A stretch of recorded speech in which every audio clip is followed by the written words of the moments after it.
Pacing. We like to talk about pacing when we're talking about stories. But what does pacing really mean? And what does it mean for a tabletop RPG?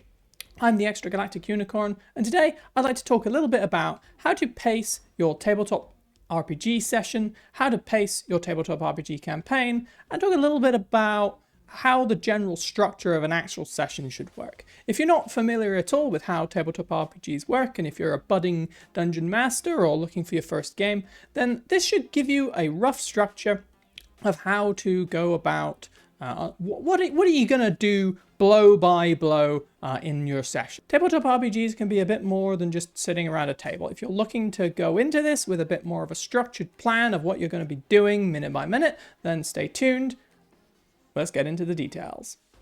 So a tabletop RPG session is going to look roughly a little bit like this. First of all, you have the start of the session, then you have what I would refer to as scene flow, the middle bit as it were. You have a big climactic moment, and then you have almost like the resolution which ties off any loose ends. So we're going to be looking at each of these sections in detail to understand what we should be doing in each, how we transition to them, and when they occur, and what they're about. So what do we do when we first start?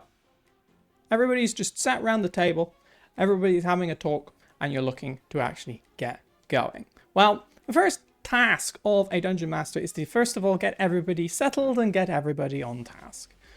The reality is that you're not going to start a session at, say, 7 o'clock whenever you want to start it at 7 o'clock. Everybody has had a number of different kinds of experiences that day, and they're going to want to talk, they're going to want to socialize, and they're going to want to just... You need to ease people into these sorts of things. Don't get too hung up about starting right on the dot, because if you do, then, well... maybe you're a bit more of an organized person than myself. Right at the start, we want to get everybody on task, we want to get everybody settled, and make sure that everybody is ready to properly start. That means getting any kind of like socialization, general discussions out of the way and done with, catching people up on what's been going on through the week. Invariably, you're not going to start dead on 7 o'clock when you want to be starting, for example. Invariably, people tend to talk a little bit, they tend to want to get settled, and you might not have seen these people for a whole week, so you might want to, talk about their general lives and what they've been doing. You shouldn't push to start on a dead, time, invariably, and you shouldn't get too worried about that. What you want to be doing is you want to be setting an atmosphere. You need to be able to make sure that people are relaxed, people are ready, and as a dungeon master right at this time, while you're doing that, you're also trying to understand what the kind of vibe of the room is. You want to set people up for the actual goal of the session. You want to catch people up on what happened last time, but you need to be listening to people and their conversations and understanding where their kind of headspace is, right? If you want a really successful session, invariably what you want to do is you want to understand right at the start what people want, right?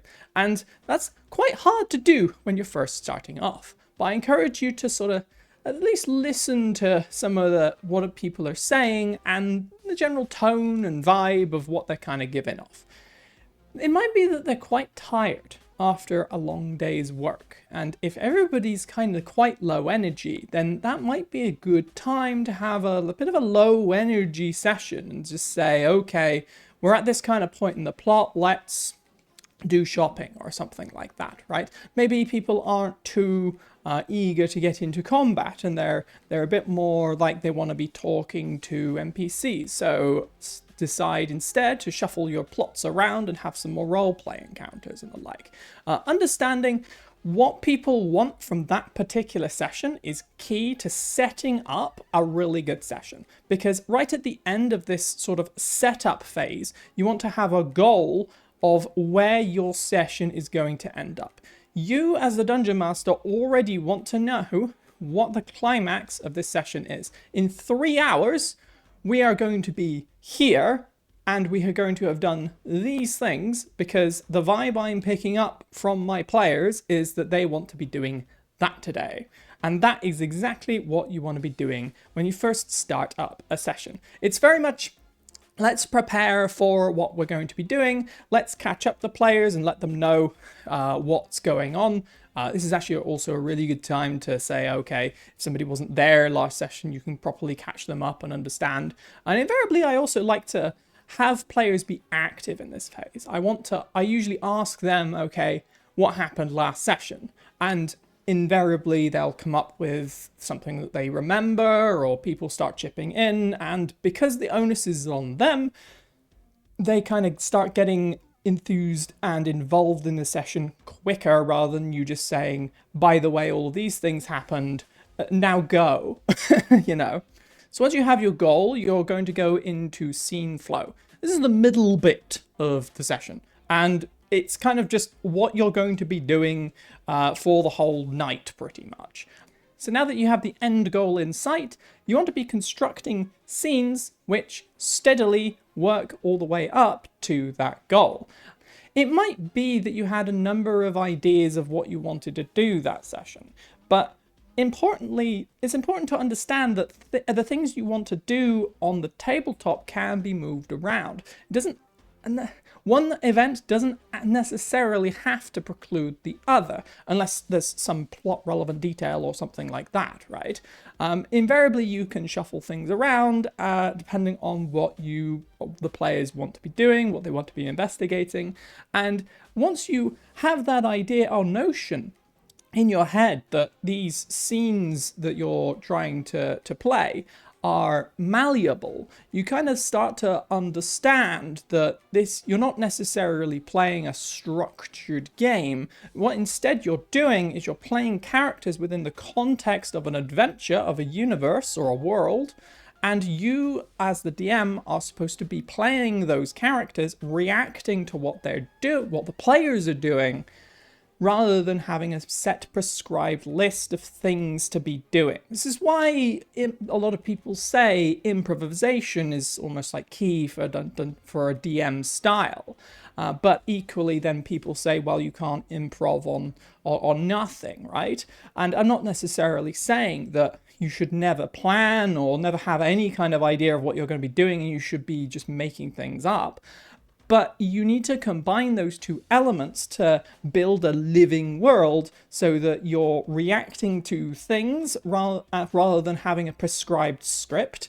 But you're also planning enough and understanding what these characters do, what their capacity is, where the places are that you can hold these scenes, what kind of forces you're going to throw at your players, and plan all of those things so that you can fit those in at a given point in the game where they are appropriate and people really want to experience them.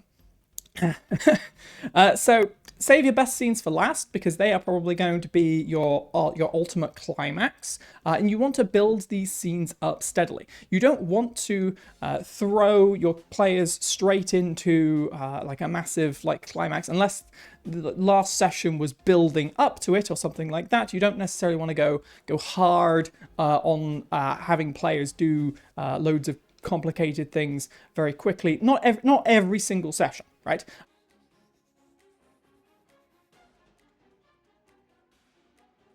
Every scene should be additive. So what do I mean by that? Well, every scene should ultimately be building on the general goal that you have for that session. So if your session goal is to find out more information about the murderer, then having different scenes where players discover different things about what's going on kind of makes the most sense, right? Probably the easiest way to explain this is if your session goal is to finish a dungeon, then you're going to do scene 1 within dungeon room 1, scene 2 with dungeon room 2, etc., right?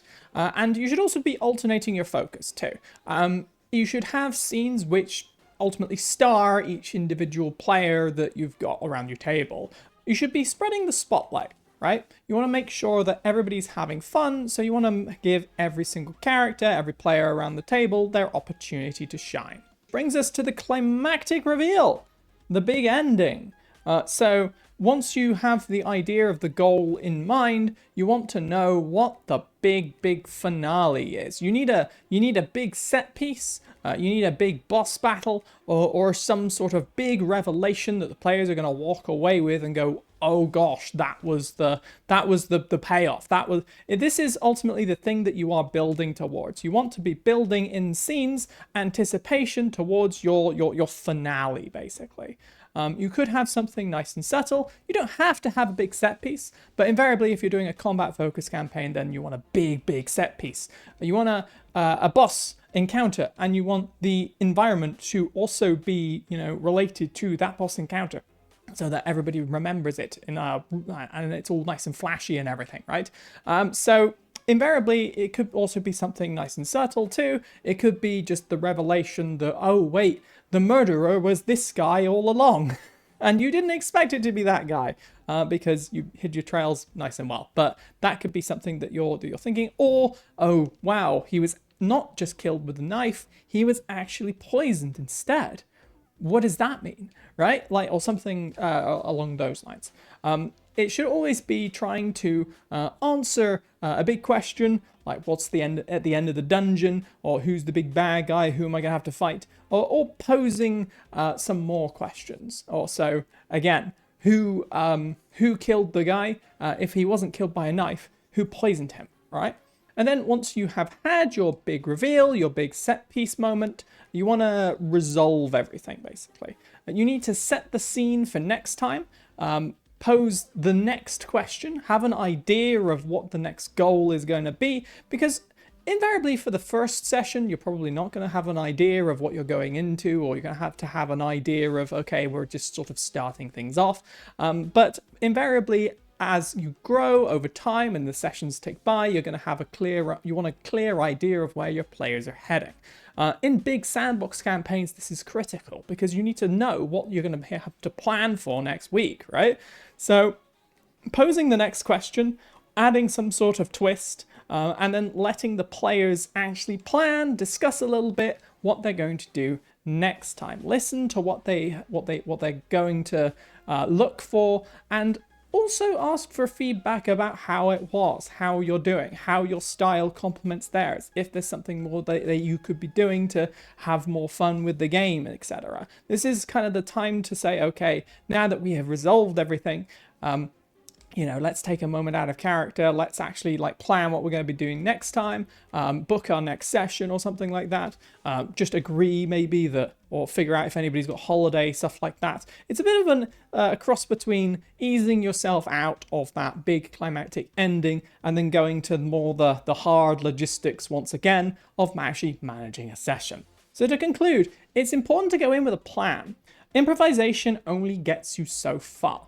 Yet, in session, you're going to have to improvise. You're going to have to change what your plan is in accordance to what the players want and what their interests are. It's important to gauge the interests of the room, understand what players want to get out of a session that particular week, and then deliver it. And have almost like a backlog of things that you can pull from, pull into, a scene list, as it were, of things that you can do when your players want any kind of given activity.